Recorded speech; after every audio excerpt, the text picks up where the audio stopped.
up in Carolina, Puerto Rico, which is very close to the airport, and it's a very beautiful and small town with lots of music all the time. Non-stop music, yeah.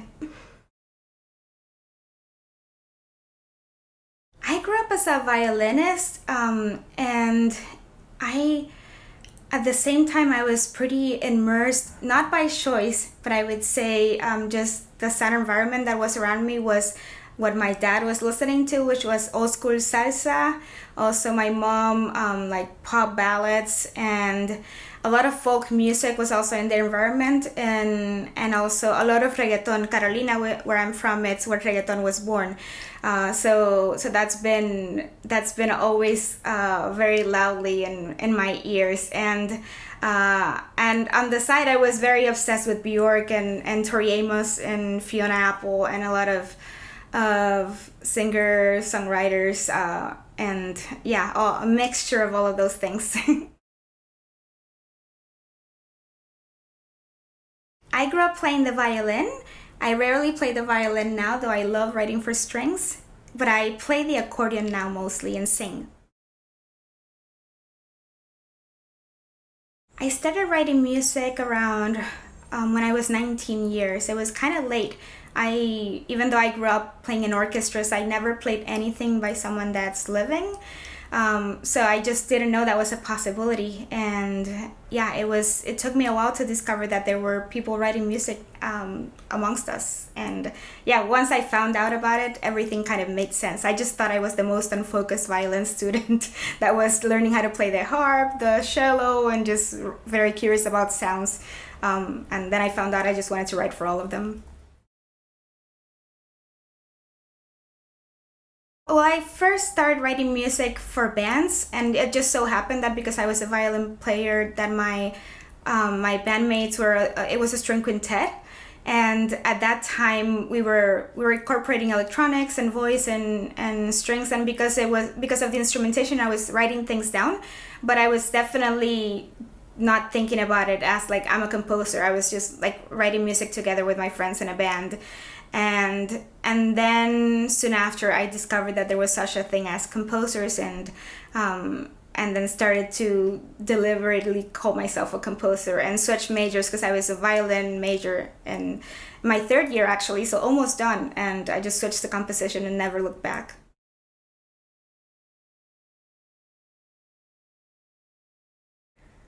Everything. I think from being immersed in family parties in which there's a lot of music and my mom playing the panderos, all my family singing but most likely yelling, just very kind of festive atmosphere. And when we gather together, it's a very musical culture, the Puerto Rican one, and so that's something that is a very important part of not only my upbringing but what I create now as well. And on the flip side of that too, I think because it was so loud and always present and consistent, and I think of reggaeton also, the presence of reggaeton in my life, especially in when I was growing up, in that way too. It was so loud that I wanted to write other like very contrasting music to escape from that too. So it's a weird combination of being completely inspired by it but also completely overwhelmed by it, and finding ways to make spaces for, in the silences or even in the noise, find spaces to come up with my own sounds. It's interesting. It was really early on actually when I started composing. I just started discovering, I think the main two things were Bang on a Can and Kronos. Those were the two things that I listened to first. Like that's how I heard of many living composers. It was actually through Kronos, and I remember obsessively just listening to them. I used to drive back in Puerto Rico and just blasting their records, and also I remember this moment of being obsessed with Black Angels and the recording of Black Angels, and finding that score in the library, which in the Conservatory of Music in Puerto Rico, and it was very rare to find any contemporary scores there, and this was like this humongous score. And so I have really vivid memories of me listening to Kronos, and then like this all like these moments of, what is this world? I want to be a part of it. Yeah, so Kronos has been a huge influence in my music since I started. I think there's something very playful, but at the same time, I hope brave about how I approach sound. I'm certainly not scared to try new things. Sometimes things that might not work out, and especially because this commission came at a very specific point in time. I think there's something about just being fearless and trying something new and seeing what comes out of it, and just enjoying the process together. I love the luscious sounds of strings. I love that a string quartet can always sound way bigger than that. And I love glissandos in the strings. It's something I never get tired of. Just very slow glissandos, and just this very visceral feeling of a bow on the string or a finger on a string. There's something that it's very. I feel it in my body when I see someone and when I hear someone play a string instrument. And it's a world I also grew up in, the world of string playing, and I started composing because I was excited about Kronos. I was obsessed also with Shostakovich String Quartet number 8, and so those are all the seeds of my musical life come back to strings. So yeah.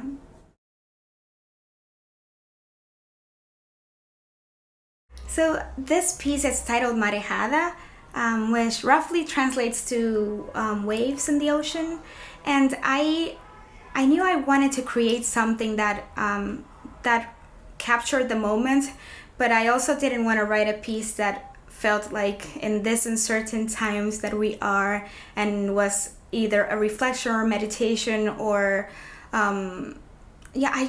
I wanted to, and maybe this is something selfish, I really wanted to find the joy back into writing and making music together with other people, even if we're at a distance. And it was actually very, very challenging and a lot of pressure. I remember talking to David and feeling like, yes, I can do this, but also I'm terrified. Just because there's so much pressure in when someone tells you, we're not able to rehearse at the moment, and can you write us a piece that can bring us back to that point where we can actually enjoy a rehearsal, and also no click track, which is the way a lot of people are making music right now. It's just the easiest to make to put things together. So we did a few experiments with the platform, and the first thing for me that was really important to think of was to embrace the platform and not be frustrated by the challenges of it. I soon found out, as soon as talking about luscious strings, as soon as I wrote something that I thought was going to work and it was beautiful and luscious and full, as soon as the cello started, you couldn't hear anyone else. And that's the nature of the platform. So I knew that I had to think creatively about other ways of approaching that. And I felt like I had to learn how to compose again, because it is a new medium, as if I had never written before. And that was a really interesting process that I think once I embraced it, everything kind of fell into place. And instead of me thinking about, I wish I could write this piece for Kronos, I think it also comes from a place of, I love the work they do so much that I had in my head all these years, the piece I would write for them, and then it has to be played through Zoom. So it was definitely a particular challenge, personal challenge for me, but I'm so grateful they trusted me with that, and I'm hopeful that other people in other places that can't be together physically in the same space, that they can also find ways to make music that don't rely on a click track and don't rely on drone pieces. So for this piece, I wanted to capture this feeling of of joy and also calmness that I feel when I'm in Puerto Rico in these beautiful places that I'm using for the field recordings. I'm using field recordings from a beach called Seven Seas Beach in Fajardo, Puerto Rico, and birds from La Jungla Beach in Guanica, Puerto Rico. And I wanted to make sure that I not only use actual recordings from those places into the piece, but also I wanted to invite people into that environment. So David and I were talking about this idea of having the people from where they are, because a lot of the audience members will not be in the concert hall for this version of the piece. They will be at home. So inviting them to go to a website, click on a link, and play that soundscape and fill the room with those sounds too. So that way they can be taken to this place. This piece is really an invitation to sonically escape from your room and to imagine and to immerse yourself in another place and time, which is something I always look for in music. So I hope that my piece does that to some people.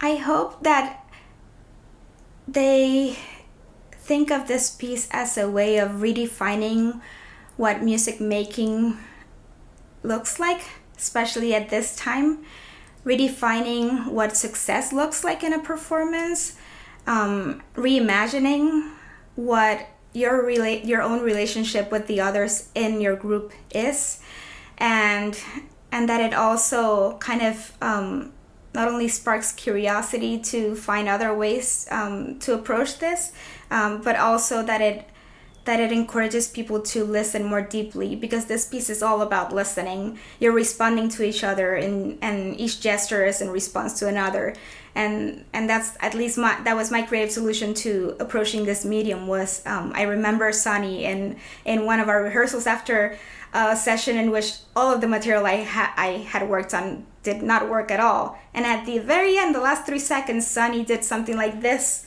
like, oh, I think something like that, like waves would work. Super short thing that stayed with me and changed the whole piece.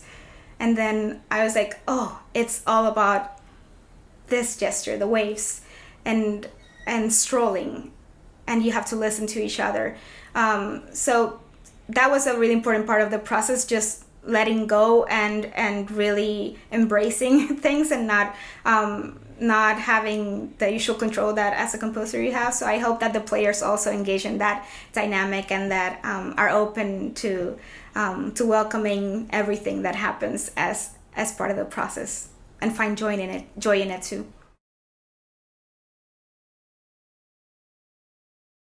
It was such a joy to collaborate with Kronos, and in this piece specifically, because none of us had ever either played through Zoom or composed for Zoom. We had to figure it out together, so we had to test. We had to, and they were really great about giving me feedback and telling me, like, why don't we try this, and maybe what do you have inside your head? So maybe we can get to it this way, because this is the particular thing about this piece, is you can write it one way, but that's not necessarily how you would play it to get that sound.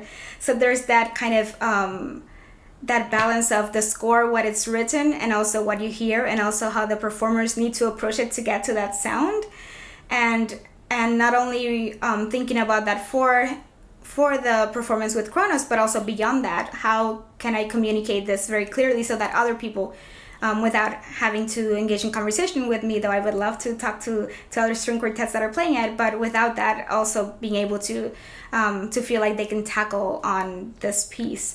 And another really beautiful part of the collaborative process for me was also working with a visual artist, with Justin Favela, who inspired the genesis of this piece. Actually, whenever I was talking to David about this piece, I kept going back to my friend Justin Favela's work. He makes really beautiful pixelated piñata. He calls them piñata paintings, and I kept thinking how how great of a connection with this 50 for the Future project his work is, because it's all about accessibility and using tissue paper and materials that anyone can use to build something. And then he creates these beautiful landscapes. And this piece is all about escaping to a beach in Puerto Rico and using the sound that you're in and the sound of the quartet and the visuals from Justin to also get you to that place. And I was so grateful that he not only was like, sure, you can use my work as inspiration, but why don't I create something specifically for this? And he decided to create a visual background, a virtual background for the members of the quartet that they have during the performance too. And there's a specific piece, that a piñata painting that he created, inspired by this piece and the field recordings that I'm using too.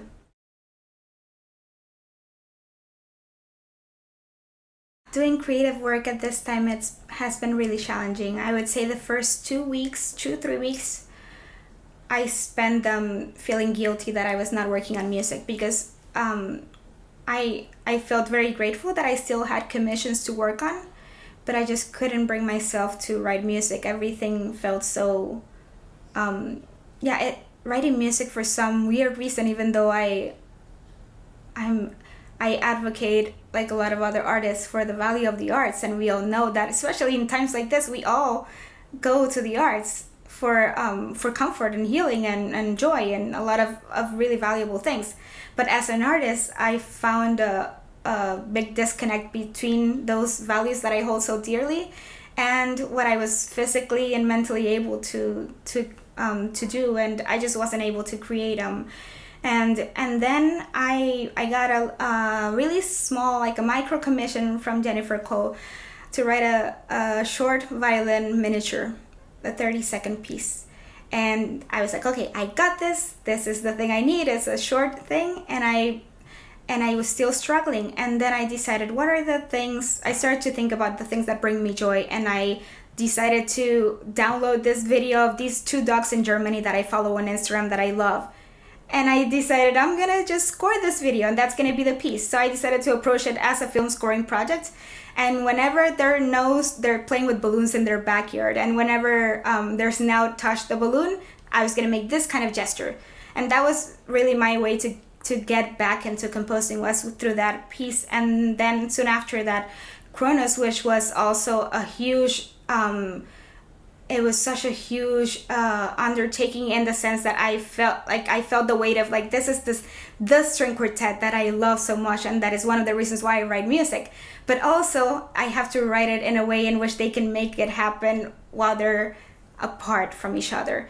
But just the process of collaborating with them and them being so patient with the process really made a big difference. I think that's when magic happens. It's in those moments of, sometimes it gets uncomfortable and you're like, I really don't know if we're gonna make this happen, but you sit in that discomfort and you think more deeply about it, and you talk to each other and you figure it out.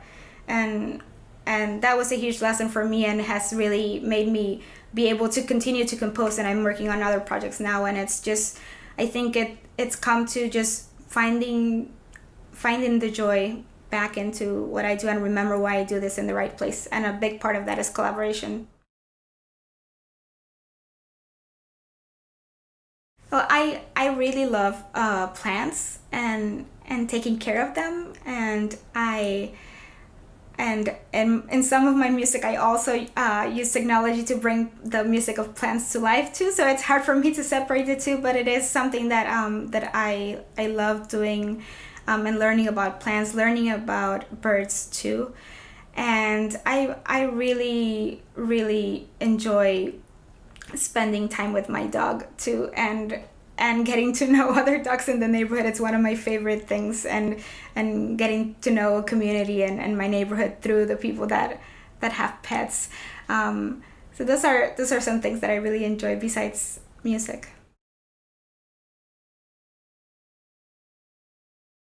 I would say to always challenge the world around you and question it through your art, and to find ways to make people question the world around them through your art and what you do, and to not wait to see things to make them. That was something that I waited for a long time to make things, because I just didn't see them, and I was in a way waiting for permission from I don't know who. So don't wait. Just keep making things, keep creating, keep listening. It's really important. Yo diría que definitivamente escuchen con paciencia, con atención, y que se aventuren a tratar cosas nuevas, que no esperen a ver algo para pensar que es posible crearlo. Yo esperé por mucho tiempo ver algo para aventurarme a crear, y realmente siento que perdí mucho tiempo. Así que aventúrense, no tengan miedo, y usen su plataforma y el arte para hacer que la gente vea el mundo diferente, que la gente cuestione el mundo y abra sus mentes a pensar en nuevas posibilidades y crear empatía que tanto necesitamos hoy día.